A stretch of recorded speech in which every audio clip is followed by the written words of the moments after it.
জানা তিন প্রকার: পরিচিতিমূলক অর্থে জানা, কর্মদক্ষতামূলক অর্থে জানা এবং বাচনিক অর্থে জানা। এবার তিনটি কি উদাহরণ সহ বুঝিয়ে দিতে হবে। রাম শ্যাম যদু মধু সবাইকেই আমি জানি, তার মানে তাদের সাথে আমার পরিচিতি আছে, সেই কারণে এটা হচ্ছে পরিচিতিমূলক অর্থে জানা।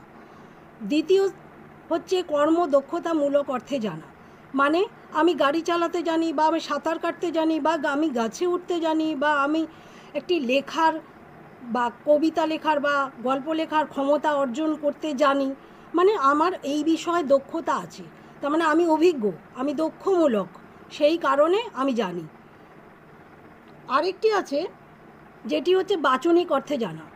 বাচনিক অর্থে জানা মানে হচ্ছে কি, একটি বাক্যকে বচনে রূপান্তরিত করে যে জানাটা হবে সেটা হচ্ছে বাচনিক অর্থে জানে। যেমন রবীন্দ্রনাথ একজন কবি, সবাই জানে এটা, এই বচন, এটা এই বাক্যটি সত্য, একদম সত্য, রবীন্দ্রনাথ যে একজন কবি এটা সবাই জানে। তাহলে এটা কিন্তু বাচনিক অর্থে জানা হলো না। বাচনিক অর্থে জানা হলে এই বাক্যটিকে প্রকাশ করতে হবে রবীন্দ্রনাথ হন একজন কবি, তার মানে রবীন্দ্রনাথ হচ্ছে উদ্দেশ্য, হন হচ্ছে সংযোজক এবং একজন কবি হচ্ছে বিধেয়। তাহলে উদ্দেশ্য, সংযোজক ও বিধেয়কে সমানভাবে সাজিয়ে যে বাক্যটা আমি বচনে পরিণত করলাম